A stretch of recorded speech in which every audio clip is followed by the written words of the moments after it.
Dalawang tindera naman ang inaresto sa magkahiwalay na operasyon ng Etiagüe Police Station matapos maaktuhang nagbebenta ng alak sa gitna ng umiiral na liquor ban kaugnay sa pagdating ng Super Typhoon 1 sa panayam ng Bomb Radyo Kawayan kay Police Captain Scarlett Tapino. Tagapagsalita ng Isabela Police Provincial Office, sinabi niya na sa unang insidente, dakong alas 11 kahapon ng umaga, November 9, 2025, nadakip ang isang cashier ng isang tindahan matapos itong magbenta ng isang bote ng alak sa isang security guard.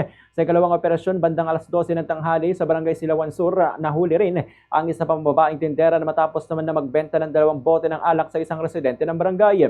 Ayon sa Section 2 ng Provincial Ordinance No. 2020-13-2 Series of 2020, pinagbabawal ang pagbebenta, pagbili, pag-inom at pamamahagi ng mga nakalalasing na inumin sa panahon ng itinakdang liquor ban bilang bahagi ng preemptive safety measures tuwing may kalabidad o bagyo.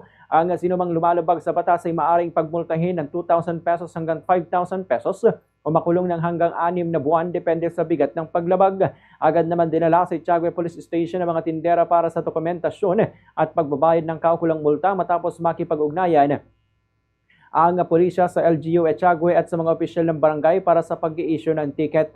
Ganito ang bahagi ng pahayag ni Police Captain Scarlett Topino. Nakapag-asala nga po tayo ng dalawang violation po dun sa liquor ban po natin. Particular po dyan po sa may bayan nga po ng Etiagüe na kung saan may nagbenta nga po ng nakalalasing na inumin kaninang umaga po. And kani-kanina lang din po dito rin po sa City of Ilagan din po, no, may nahuli po sila nga nagiinuman din po. So ganito po dedicated yung ating mga kapulisan, ma'am.